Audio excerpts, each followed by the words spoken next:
Assalamualaikum dan salam Sarawakku sayang, bersama saya Lia Amira Anarigos. Tumpuan berita, Premier Sarawak Datuk Petinggi Tan Sri Dr. Abang Abdul Rahman Zohari Tun Datuk Abang Openg serta Timbalan Premier Sarawak Datuk Amar Awang Tengah Ali Hassan telah berjumpa dengan dua syarikat Korea Selatan yang berminat untuk melabur dalam industri berkaitan petrokimia di Sarawak. Menurut satu kenyataan media, pertemuan itu diadakan di Seoul, Korea Selatan pada Khamis. Dua pelabur berpotensi tersebut akan mengeluarkan produk yang merupakan sebahagian daripada rantaian petrokimia kompleks yang dipromosi serta dibangunkan oleh Sarawak. Difahamkan pelaburan jenis itu mampu disokong oleh Bintulu yang mempunyai infrastruktur berkaitan serta merupakan lokasi asas kepada majoriti aktiviti petrokimia di negeri ini. Pada masa sama, beberapa projek petrokimia yang sedang dijalankan di Bintulu dapat memberikan sinergi kepada pelaburan tersebut, seterusnya mewujudkan rantaian nilai yang lebih lengkap bagi industri petrokimia di Sarawak. Datuk Petinggi Tan Sri Abang Zohari menyambut baik pelaburan tersebut kerana selari dengan pelaksanaan strategi pembangunan pasca COVID-19 PCDS 2030 Sarawak dengan industri petrokimia merupakan salah satu industri yang boleh membantu negeri ini mencapai status ekonomi berpendapatan tinggi menjelang 2030. Kenyataan itu juga menyebut Kementerian Perdagangan Antarabangsa Industri dan Pelaburan Mintred Sarawak akan membantu dua pelabur tersebut berhubung cadangan mereka. Laporan seterusnya, Menteri Pembangunan Wanita, Kanak-kanak dan Kesejahteraan Komuniti Sarawak Datuk Seri Fatimah Abdullah menyerahkan surat keputusan permohonan kewarganegaraan kepada Muhammad Aidil Maula Hamdan yang berusia 19 tahun. Penyerahan tersebut dibuat dalam satu majlis penyerahan surat keputusan permohonan kewarganegaraan perkara 15A Perlembagaan Persekutuan bertempat di Pejabat Kebajikan Bahagian Sibu, Kompleks Islam Sibu pada Rabu. Ibu kepada Muhammad Aidil, Halimah Buang, menzahirkan penghargaan serta perasaan gembira atas kelulusan permohonan tersebut yang penting buat masa depan anaknya. Muhammad Aidil merupakan lepasan sijil tinggi pelajaran Malaysia STPM yang memperoleh keputusan cemerlang dengan purata nilai grade kumulatif CGPA 3.59 dan berhasrat menyambung pengajian ke peringkat lebih tinggi sebaik sahaja mendapat taraf kewarganegaraan. Dengan keputusan itu, beliau turut menerima surat tawaran daripada Universiti Teknologi Sarawak UTS. Menurutnya, kerana status belum ditentukan sejak lahir, ibu bapanya terpaksa membayar yuran sekolah yang lebih tinggi untuk membolehkannya belajar. Dalam pada itu, Muhammad Aidil berasa amat bersyukur dan ingin meneruskan perjuangan dalam pembelajaran ke peringkat yang lebih tinggi. Dalam perkembangan lain, kawasan Dewan Undangan Negeri Dun Satok turut tidak ketinggalan bersama menyemarakkan sambutan perayaan Kuih Bulan pada tahun ini.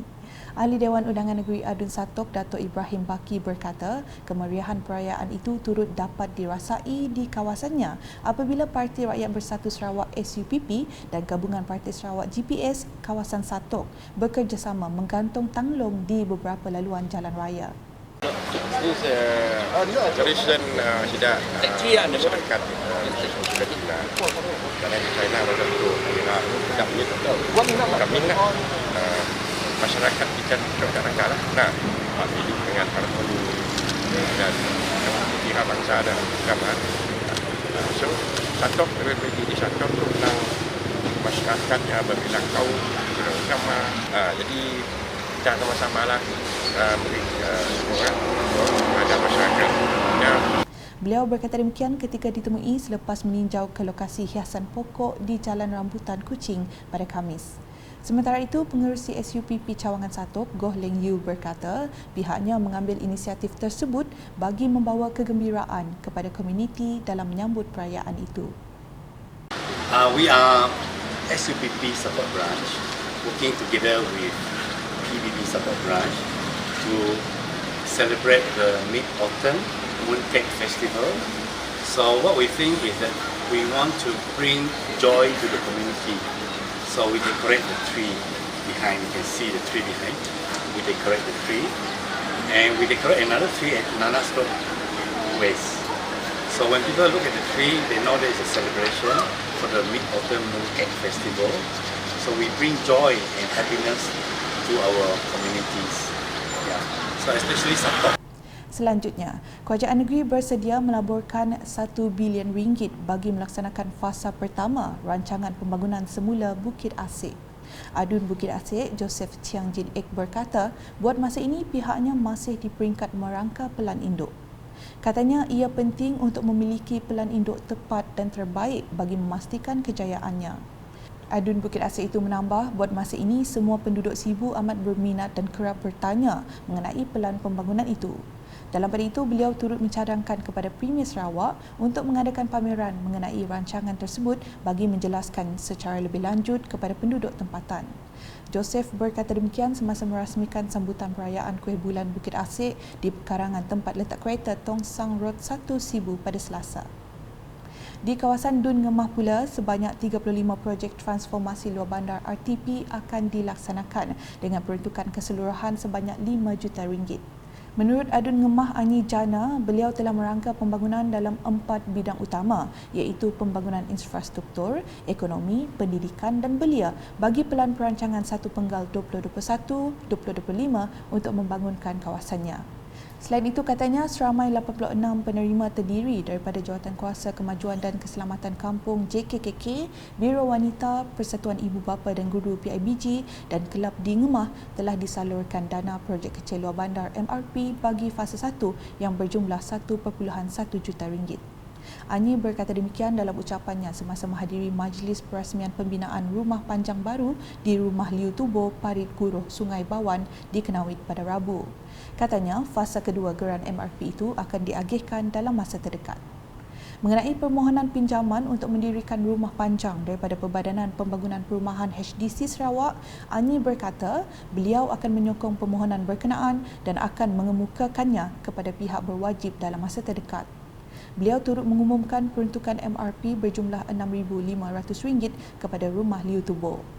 Tambah Anyi, bagi kawasan Dun Ngemah, permohonan bagi bantuan boleh dihantar ke Pusat Khidmat Adun Ngemah di Pekan Kenawit.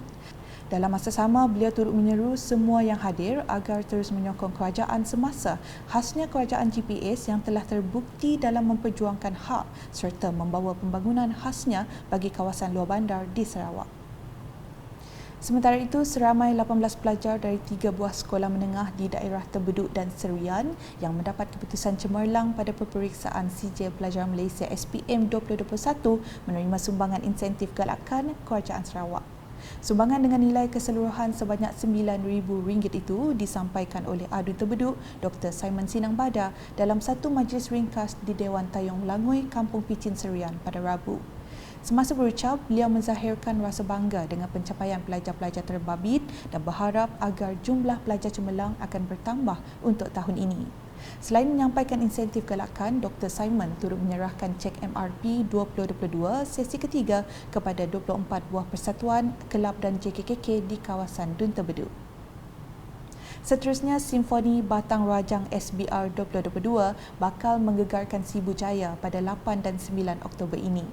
Pengerusi Majlis Daerah Luar Bandar Sibu MDLBS Konselor Sempurai Petrus Ngelai berkata, penganjuran SBR 2022 bakal memberi peluang untuk masyarakat mengenali lebih mendalam tentang Sarawak khususnya di kawasan wilayah tengah.